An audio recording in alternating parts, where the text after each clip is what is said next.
This tutorial is designed for students that are in a basic public speaking class and everyone else who just wants to know how to put a speech together.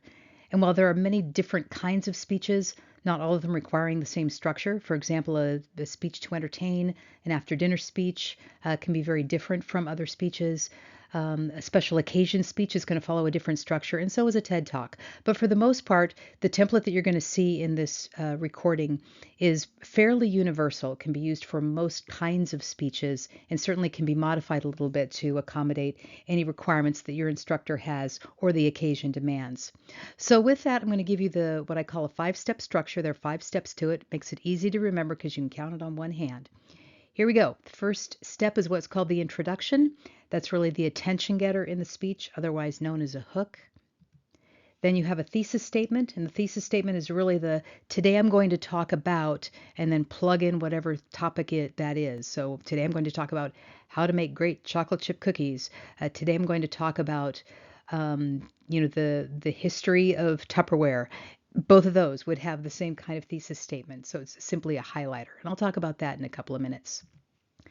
Third is what's called a preview, and a preview is a listing of the main points that are in the body of the speech. So for each body part or each paragraph, if you're looking at it from a writing perspective, you would need to forecast each of those. And it would look very similar to a table of contents, fairly short and brief, but it lists everything in the order in which it's coming. Then you have the main section of your speech, which is the body of the speech. And this is where we get into some details, which again, I'll talk about a little bit later. But this is where most of your time will be spent discussing the body of the speech. And then finally, the conclusion, which really has 2 parts. There's a wrap-up part, and then there's another hook again, or unhook, if you will, that sort of finishes it off or is kind of like a bookend. So these are the 5 steps. Now, sometimes my students will ask, and other people will ask, where do I start when I'm writing this? Well, you really can start anywhere you want because the creative process is unique to each person. Generally speaking, though, most people tend to start either with the topic sentence or with the preview. This doesn't mean that you speak it in this order, it just means that you write it in this order. I tend to use the preview when I start figuring out what I'm going to talk about in the main points, and then from there exclude everything else. You could also, if you wanted to, and this is if you prefer, if your creative process is such and you prefer this, is to sort of write out the speech and then figure out what the structure is. So from all the stuff that you have written, you can then kind of organize it. Of course, you can also start with the introduction. Start at the very beginning. That's a really good place to start. But generally speaking, areas 2, 3, and 4, the numbers 2, 3, and 4 are usually the ones where people get started. So moving into the introduction, so I'm going to go through each of these steps pretty briefly. Hopefully briefly. Just wanted to make a note here that you're never going to get a second chance to make a first impression. And this is one of the main functions of an introduction, is that it really establishes a first impression. Did you know it only takes you about 19 seconds to not get a job in an interview? It takes you a whole lot longer to get one, but it only takes you about 19 seconds to not get one. Most of that, of course, is based on nonverbal behavior as you're walking into the room, or in other situations that begin pre-introduction might be you walking to the front of the room. It might be you walking on stage, and the audience starts making assessments about you. And that's just something to keep in mind, that you're always on stage. It's not just the moment you open your mouth, you're always on stage. But if we look at the classic introduction in terms of the written part of the speech, there's a couple of functions for the introduction. The first one is to get the audience's attention. And this is very similar to in a paper. If you're reading something, the author knows that they have your attention because you're reading it. So it's kind of as soon as you start reading, then you know that that's where the attention is going. In a public speaking situation, audiences may be distracted. They may be thinking about other things. They may be talking to somebody. So just starting out with not the most important sentence in your speech is probably a good idea. So I have this cat here that is quite curious about where this speech is going to go. The other aspect, or the other function, which I'm going to leave the cat up for this as well, is that it will help arouse interest in the subject matter. And this addresses more the topic of significance. Why are you giving the speech? It should be worth the audience's time, because every audience member is going to ask themselves, why am I listening to this? And if they don't really get an answer in the first 35, 40 seconds or so, then they're going to check out. So that's the second aspect, getting their attention and then kind of getting them further hooked into the topic and why this is important. It's going to be pretty crucial. The third step then, and I have an asterisk next to this, is establish credibility. And this kind of depends on the situation in which you're speaking. If it's a speech in a classroom, it might be that all the instructor wants is that you say, I chose this topic because I like it. There may not be an overarching reason as to why you're doing that topic right then. But in other situations, it might be that you have to establish some believability. You have to establish that you're competent, you're trustworthy, and you're sincere, which are all elements of credibility. Or if you're in a speaking situation where someone's introducing you, they will do that for you, which is why it's optional at this point. It kind of depends on how well does the audience know you, how connected are you with the topic, are you known for this topic? If not, you might have to do a little bit of explaining there. And sometimes it's just one sentence. We'll do it. And then finally, this is also optional, but sometimes in an introduction, you also need to make a plea for fair hearing. This is in situations where the audience is hostile. And really what you're doing is you're appealing to them to say, I know this information is upsetting. If I could just kind of explain this, and then I'll take some questions. This might happen in a work environment where a manager is trying to talk about new policy that's coming down from corporate and everybody's upset about it. And so it might be that he or she will say, let me get through this. I understand and appreciate the fact that you're upset, but I need to get through this, and then we can kind of figure out where we go from there. So that's really all about the introduction there. That's what it does. The thesis and the preview then are the next two parts. This is section 2 and section 3. I'm putting them together on the same slide. The thesis is really the controlling thought of the speech. And I mentioned earlier, it's really the today I'm going to talk about.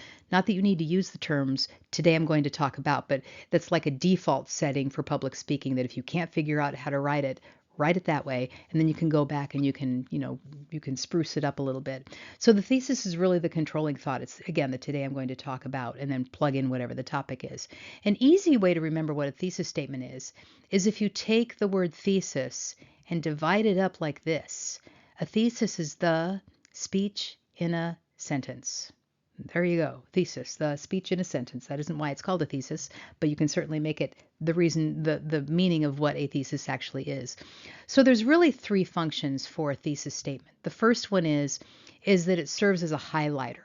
In an auditory sense or in a listening mode, it helps highlight what important sentence there is.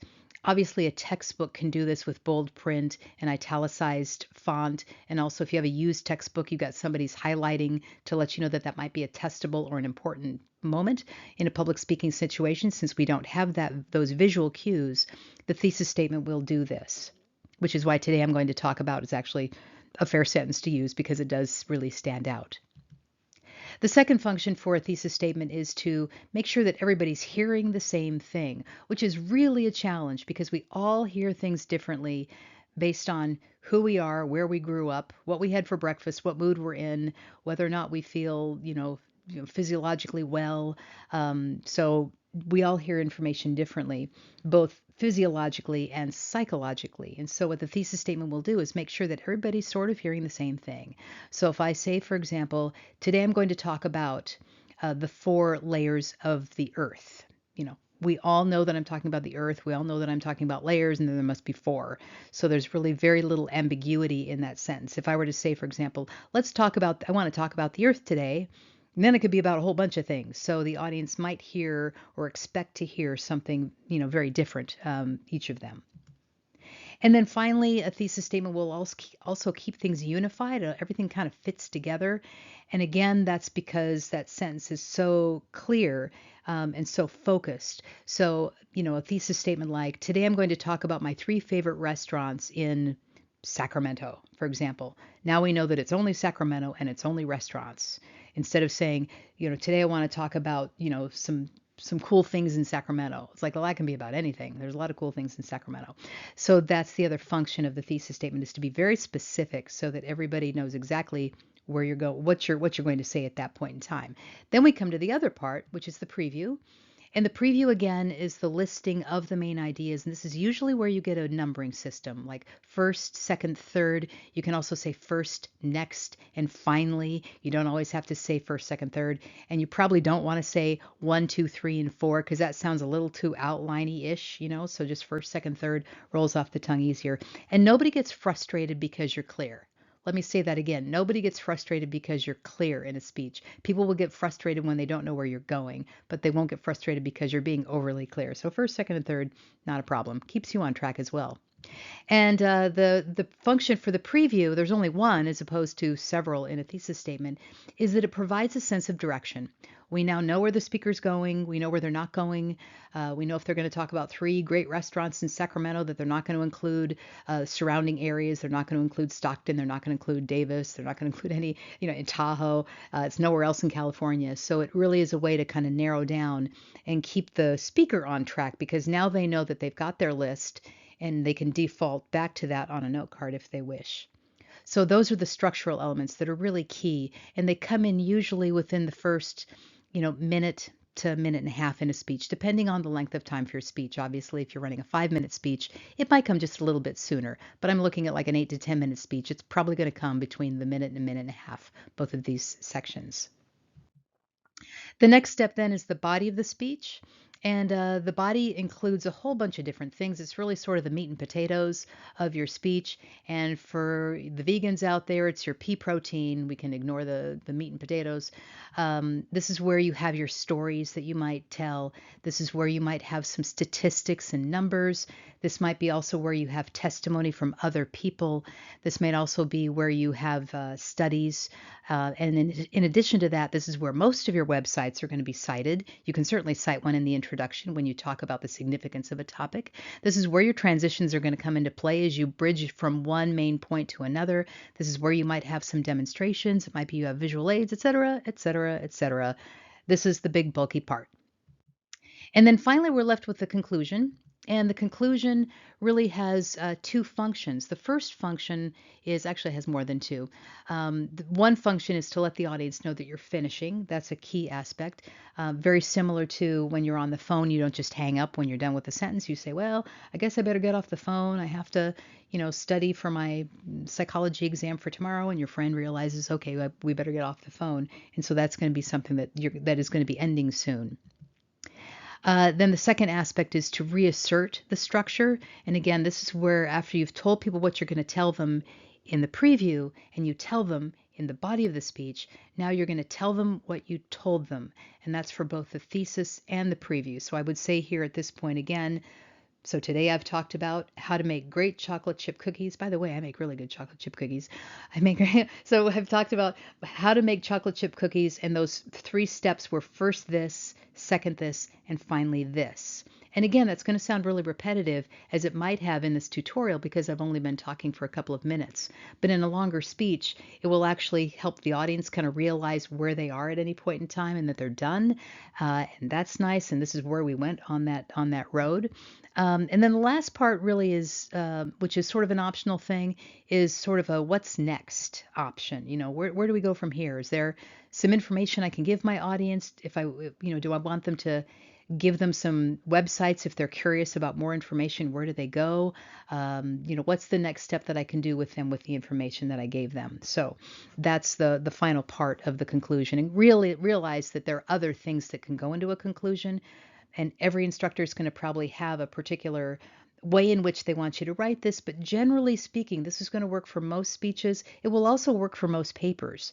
And that's something that I really enjoy, is that I can say, you know what, you're going to use the same structure for a master's thesis and a PhD dissertation. It's all the same. So with that, then the question, at least with my students at this point, is, what's next? Well, the next step is you're going to view a couple of speeches. You'll also get some text in Canvas of speeches, so you can kind of see what those look like as a typed format. And then you can, view the speeches and give your critique and use the good feedback stills that you already have from the previous tutorial. And with that, good luck with your speeches.